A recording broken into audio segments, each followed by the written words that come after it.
नमस्कार दोस्तों, एक बार फिर से आप सभी का स्वागत है हमारे यूट्यूब चैनल आदिवीरा पॉइंट पर।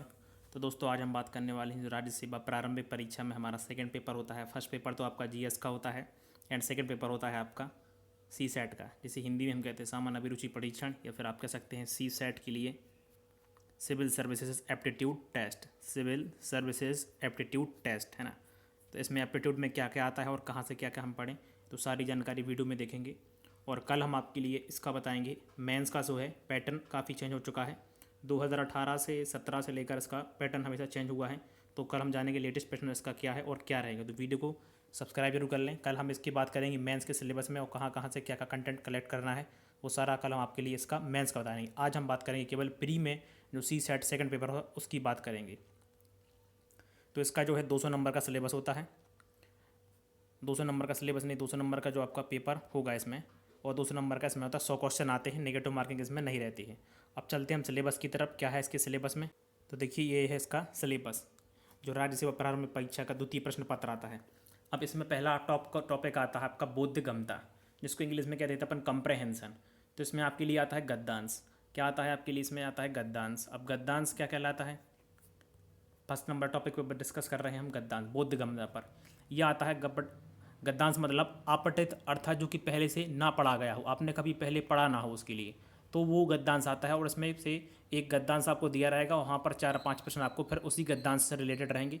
तो आपको उसी जो पैराग्राफ है उस पैराग्राफ के आधार पर आपको इन प्रश्नों का उत्तर देना पड़ता है। तो ऐसे 5 से 6 या 10 प्रश्न आपको देखने मिल जाएंगे इसमें।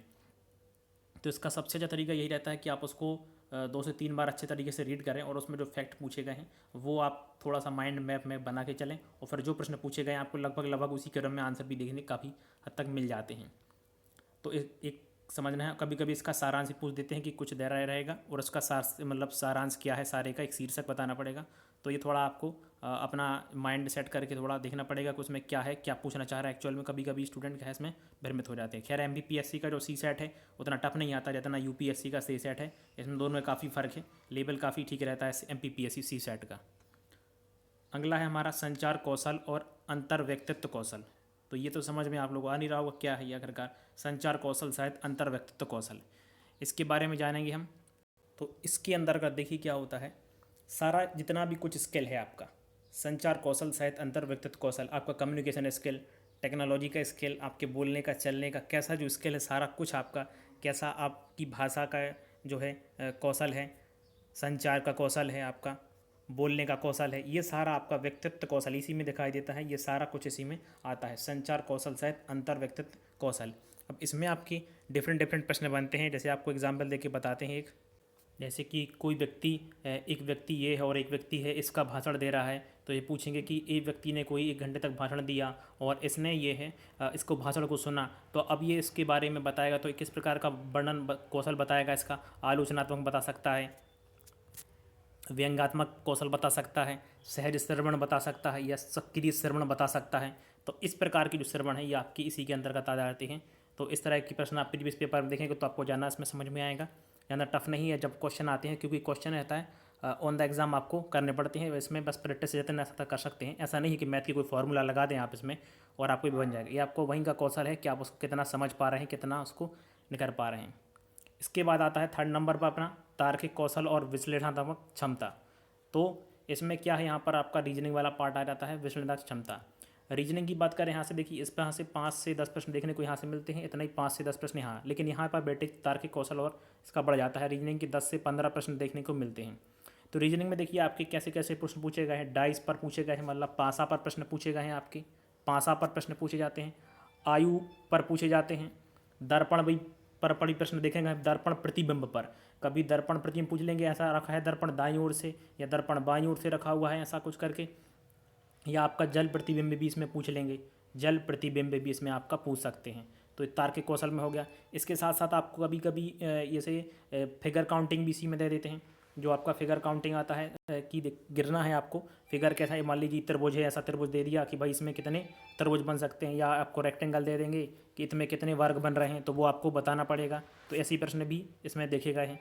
इसके अलावा यदि बात करें तो इसमें आपके रीजनिंग भी जो पहले पूछे जाते हैं, आप इसमें थोड़ा पैटर्न बदल गया है, पहले जैसे 2, 4, 8, 10, तो ऐसा अगला नंबर कौन सा होगा, तो इस प्रकार के प्रश्न भी पूछे गए हैं। या फिर आपको बॉक्स में ऐसे नंबर दे दिए जाएंगे, यहाँ पर 1, 3, 5, 6 और एक ये वाला ब्लैंक यहाँ पर दे दी जाएगा। मान के चलिए यहाँ पर x है, तो x की वैल्यू आपको बताना पड़ेगा कि किस प्रकार है। अभी एक बार पीएससी में शायद इस प्रकार का कुछ एक प्रश्न ऐसा आया था, ऐसा वाला प्रश्न यहाँ से ये थे कुछ डब्बे बॉक्स थे, तो ऐसा वाला प्रश्न एक ऐसे देखे, यहाँ पर 5 बॉक्स थे, तो यहाँ पर कुछ दिए थे नंबर, ऐसा एक्स बाई जेड की वैल्यू निकालनी थी।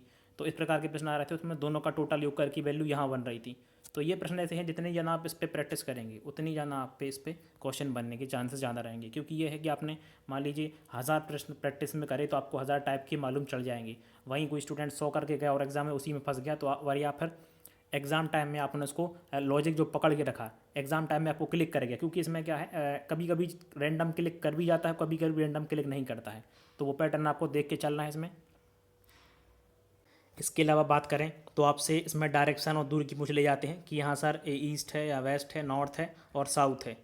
तो कोई व्यक्ति इधर से यहाँ चल रहा है, फिर बाएं मुड़ा दाएं मुड़ा, ये वाले प्रश्न कभी कभी इसमें घुमाना पड़ेगा, तो फिर क्या कर देगा, वो एंगल से घुमा देगा। अभी तो आपसे पूछेगा कि सीधा सीधा उत्तर की तरफ मुड़ रहा है 4 किलोमीटर जा रहा है, दाएं तरफ मुड़ रहा है 5 किलोमीटर जा रहा है। यदि इसमें लेवल इन्होंने पीएससी ने आप करा, तो ये क्या कर देंगे कि 45 डिग्री उत्तर पूर्व दिशा में मुड़ रहा है, तो अब आपको एंगल ऐसा 45 लेकर मुड़ना पड़ेगा। ये पूरा एंगल आपका 90 डिग्री का हो जाएगा, और फिर 45 उत्तर पूर्व दिशा में, तो इस तरह मुड़ेगा ये 45 डिग्री उत्तर पूर्व दिशा में, ये हो गया। उत्तर पश्चिम में तो इधर हो गया, और कितनी डिस्टेंस है, तो इस तरह मुड़ मुड़ के। या फिर पूछ लेंगे आपको एंटी क्लॉक वाइज भी घूमा साथ में और क्लॉक वाइज भी घूमा है, तो क्लॉक वाइज भी घूम जाएगा, एंटी क्लॉक वाइज भी घूम जाएगा।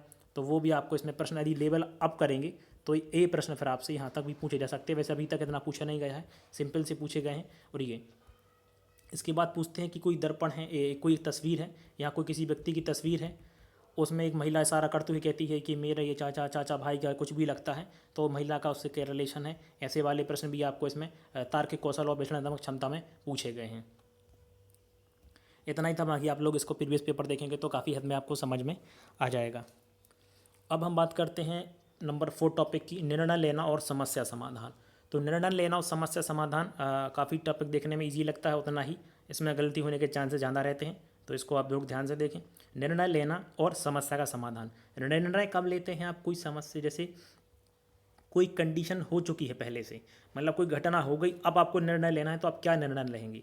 समस्या ये है कि समस्या कोई आ गई हो तो उस पर आप कैसा क्या उस पर आपकी राय है, क्या कर सकते हैं। अभी समस्या हुई नहीं है, अब उसमें क्या कर सकते हैं। ये कोई घटना हो गई, मान के चलिए कहीं कुछ भी हो गया, चोरी हो गई, कहीं आग लग गई, तो अब आप क्या निर्णय लेते हैं इस पर, और समस्या के समाधान पर आप क्या प्रतिक्रिया इसके बाद आपकी रहेगी। तो ये दोनों इसी के टॉपिक में, इसके हम एग्जाम्पल आपको बताते हैं। इसमें साथ साथ जो आपके हैं कथन तर्क वाले भी आपके आ जाते हैं, कि कथन और तर्क वाले जो हैं आपके सवाल जो हैं, कथन और तर्क वाले पूर्व धारणा वाले सवाल भी आपकी इसी के अंतर्गत आ जाते हैं। जो 2 टाइप के इसमें आपके हैं, कथन और निष्कर्ष, और कथन और पूर्व धारणा। निष्कर्ष में, कथन और निष्कर्ष में क्या रहेगा, आपका कथन रहेगा और उस पर 2 आपको निष्कर्ष दिए रहेंगे, फर्स्ट एंड सेकेंड। तो आपको इस कथन के बेस पर बताना है, अपना दिमाग उसमें कुछ भी नहीं लगाना है, जो कथन दिया है उसी की बेस पर लगाना है। और पूर्व धारणा जो है, पूर्व धारणा में आपको कुछ यहाँ पर दिया रहेगा एजम्पशंस, यहाँ पर 2 उसकी एक कथन दिया रहेगा, 2 उसके एजम्पशंस दिए रहेंगे, तो वो आपको बताना है कि क्या क्या ऐसी पूर्व धारणाएँ हो सकती हैं। कि जैसे मान के चलिए कि राष्ट्रपति ने, जैसे प्रधानमंत्री जी ने है डिजिटल इंडिया को बढ़ावा दिया है, तो इसकी क्या पूर्व धारणा रही होंगी कि हमारे देश में क्या साइबर क्राइम बढ़ जाए, तो ऐसी कोई पूर्व धारणा रही होगी कि हमारा देश जो है डिजिटल तरह से होगा, तो हमारा जो है कैशलेस बढ़ेगा, तो पेपर मुक्त जो है हो सकेगा, तो कुछ इस तरह की पूर्व धारणा रही होगी। तो इस तरह आपको सोचना पड़ेगा। कोई भी चीज़ गवर्नमेंट कोई एक्शन लेती है तो हमेशा पॉजिटिव एक्शन लेती है, कभी भी उसमें हमें नेगेटिव कंक्लूजन या निष्कर्ष अवधारणा नहीं लगानी है, हमेशा उसमें पॉजिटिव अवधारणा लगानी है। इतना ही था इसमें। और भी कभी पूछ ले जाते हैं कि भाई साहब आप मान लीजिए कि मान लीजिए आप किसी ज़िले में एसपी के पद पर हैं, और कि मान लीजिए दो कम्युनिटीज़ में, मान के चलो यहाँ पर कोई एक एक्स कम्युनिटी है, यहाँ पर कोई वाई कम्युनिटी है, और दोनों में दंगा होने की संभावना है, तो आप इस स्थिति में क्या करेंगे कि लड़ाई होने का इंतज़ार करने देंगे, या दोनों के जो मुखिया हैं उनसे बात करेंगे, या अपने सी अधिकारियों से बात करेंगे। ऐसे कुछ प्रश्न आपसे पूछ लिए जाएंगे कि मान की चलिए आप एक अस्पताल में निरीक्षण करने गए, वहाँ पर कुछ जो मान की चलिए डॉक्टर जो है आपके लिए रिश्वत देने का प्रयास करते हैं, और कहते हैं कि आप हमारी व्यवस्थाओं के लिए ओके कर दीजिए, सर्टिफाइड कर दीजिए। तो क्या करेंगे आप, ओके कर देंगे। मान के चलिए आपका दोस्त होता तो आप क्या करते, तो इस तरह की कुछ समस्या समाधान आपके सामने पूछे जाते हैं कि आप क्या करेंगे ऑन द जो है स्पॉट, आप क्या डिसीजन लेते हैं, क्या क्या इसमें रहते हैं। अगली बात करें हैं तो हम अगला है हमारा नंबर 5 का कि सामान्य मानसिक योग्यता। इसमें पूरा आपका मैथ का चैप्टर आ जाता है। मैथ में आपके लिए देखिए बेसिक से टॉपिक पूछे जाते हैं। फर्स्ट नंबर आपका लाभ और हानि से प्रश्न आते हैं। लाभ और हानि से साधारण ब्याज, चक्रवृद्धि ब्याज कर लें आप, इसमें प्रतिशत के प्रश्न पढ़ लें आप, इसमें आयु वाले प्रश्न पढ़ लें। इन सब के साथ साथ आपके एडवांस मैथ में औसत के प्रश्न भी यहाँ पर देखने मिले हैं। औसत से भी प्रश्न आते हैं। यदि एडवांस पोर्शन की बात करें तो एडवांस पोर्शन में आपके लिए आयतन वाले प्रश्न पढ़ लें आप, इसमें क्षेत्रफल हो गया पूरा। इसके अलावा आप चाहें तो ज्यामिति के प्रश्न लगा सकते हैं समय रहे तो, बाकी पहले आप इन पर फोकस करें, क्षेत्रफल आयतन वाले पर। जो भी आपकी लंबाई चौड़ाई ऊंचाई वाले प्रश्न हैं, बेलन आयतन हो गया, इन पर फोकस करें। इसके बाद आप ज्यामिति वाले प्रश्न पर और एक्स्ट्रा जाएँ। त्रिकोणमिति के क्वेश्चन यहाँ देखने को नहीं मिले हैं तो इस पर ज़्यादा आप फोकस ना करें। ये आपकी फिर मेंस में कल हम बात करेंगे मेंस में क्या क्या रहेगा। तो चैनल को सब्सक्राइब जरूर कर लें और नोट्स पीडीएफ के लिए टेलीग्राम ग्रुप की लिंक नीचे दे रखी है, तो वहाँ पर आपको इससे रिलेटेड नोट्स पीडीएफ मिल जाएंगे। अगला है हमारा आधारभूत संख्यन, संख्याएं, उनके संबंध, विस्तार और क्रम आदि। यहाँ पर देख सकते हैं, ये जूम थोड़ा, 10वीं कक्षा तक का स्तर, ये ध्यान से देखना है आपको। 10वीं कक्षा तक का स्तर, आपको ग्रेजुएशन लेवल का स्तर जो है नहीं पूछने वाले हैं कि भाई जैसा आपके एसएससी सीजीएल में पाई चार्ट पूछे जाते हैं या बैंक में मिसिंग डीआई पूछी जाती है, तो वो आपको यहाँ पर नहीं पूछने वाले। 10वीं कक्षा तक का स्तर रहेगा, एकदम आराम से छोटा स्तर रहेगा, इसमें आपका टफ नहीं रहेगा। तो इसमें देखिए दिखाया हुआ किस प्रकार से पूछ सकते हैं आपसे। एक तो निर्वचन, चार्ट ग्राफ पूछ सकते हैं, तालिका वाले आंकड़ों की पर्याप्तता आदि, वो भी 10वीं कक्षा तक का स्तर ही आपसे पूछने वाले हैं। या तो कभी देखिए आपको पाई चार्ट दे देंगे ऐसा कि भाई साहब डिग्री वाले दे देते हैं कि हाँ मान के चलो 38 डिग्री हो गया, 12 डिग्री, 8 डिग्री या 14 डिग्री, और यहाँ से कुछ डाटा दे देंगे कि कुछ जनसंख्या है या व्यक्ति की सैलरी है, यहाँ कुछ सैलरी दे देंगे। फिर आपसे पूछेंगे कि इसमें से कन्वर्ट, कुछ नहीं रहता है कन्वर्ट करना, बिल्कुल सरल, डिग्री से परसेंट में कन्वर्ट करना रहता है और परसेंट से आपको यहाँ पर आपके लिए डिग्री में कन्वर्ट करना रहता है, तो ज़्यादा टफ नहीं रहता है इसमें।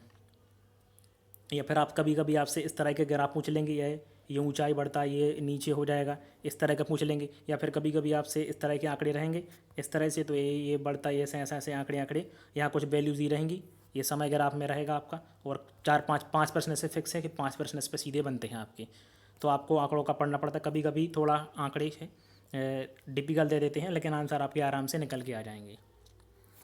अब बात करते हैं हम हिंदी भाषा में बोधगम्यता कौशल, ये भी आपका 10वीं कक्षा तक का स्तर रहेगा। यहाँ पर इन्होंने लिखा भी हुआ है कि 10वीं कक्षा तक के स्तर हिंदी भाषा के बोधगम्यता कौशल से संबंधित परीक्षण केवल हिंदी भाषा के उदाहरण के माध्यम से अंग्रेजों पर विरोध कराए बिना। हाँ, यहाँ पर देखिए कुछ इंग्लिश मीडियम वाले स्टूडेंट होंगे तो क्या रहेगा उनके लिए, यहाँ थोड़ी प्रॉब्लम हो सकती है। यहाँ पर देखिए हर साल लगभग जो वेटेज रहा है इस वाले सेक्शन से, 7 नंबर सेक्शन से 15 से 20 प्रश्न ये आपको लगभग लास्ट में मिलेंगे। अधिकांशतः 85 से ये चालू हो जाते हैं 100 नंबर तक, कभी कभी 80 से 4 भी पूछ लिए गए किसी किसी ईयर में। तो 15 से 20 नंबर के प्रश्न आपके ये पूछे जाते हैं हिंदी भाषा में, और इसका आपको इंग्लिश ट्रांसलेशन नहीं मिलता है। इंग्लिश ये केवल आपको हिंदी और हिंदी में ही सिर्फ मिलेंगे, किसी भाषा में नहीं मिलेंगे दूसरी। तो ये इंग्लिश मीडियम वालों के लिए थोड़ा यहाँ पर ड्राबैक हो सकता है। बाकी वैसे ये काफ़ी सरल आता है, बिल्कुल आप पैराग्राफ पढ़ेंगे और सीधा आपको जो 5 प्रश्न दिए रहते हैं वैसे ही आपको इसमें आंसर देखने मिल जाएंगे।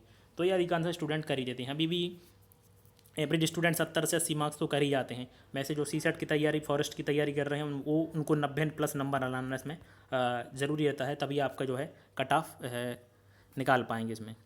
तो वीडियो आज की कैसी लगी तो कमेंट करके ज़रूर बताएं, और कोई भी डाउट हो तो कमेंट में ज़रूर करें। साथ में टेलीग्राम ग्रुप को ज्वाइन कर लें, चैनल को सब्सक्राइब कर लें। कल हम इसकी जो है मेंस की स्ट्रेटजी बताएंगे, फॉरेस्ट मेंस, राज्य सेवा नहीं फॉरेस्ट मेंस की बताएंगे, क्या क्या सिलेबस चेंज हुआ है, नेगेटिव मार्किंग और जो भी सब इसमें हुआ है, एग्ज़ाम ऑनलाइन ऑफलाइन कैसा क्या होगा, सब इसमें हम जानकारी आपके लिए बताने वाले हैं। तो चैनल को सब्सक्राइब कर लीजिएगा, आज की वीडियो को लाइक कर दें और जितना ज़्यादा हो सके तो दोस्तों को शेयर करें, क्योंकि जैसे ही इसमें नंबर ऑफ़ व्यूज़ बढ़ेंगे, नंबर ऑफ़ लाइक बढ़ेंगे, तो हम आपके लिए सीसेट की क्लासेस भी चालू कर देंगे। तो सीसेट में कुछ नहीं है, आपका लगभग 30 दिन में हम बता रहे हैं, बहुत से बहुत 30 दिन में जो है आपका आराम से पूरा कवर हो जाएगा। तो 30 डेज़ लेक्चर ले लेंगे हम आपके, तो आराम से आप सीसेट पोर्शन में आराम से स्ट्रॉन्ग हो जाएंगे। काफ़ी सारे हमारे पास प्रैक्टिस पेपर हैं तो वो हम आपको लगवा देंगे। इतना ही था इसमें वीडियो में आज के लिए, धन्यवाद।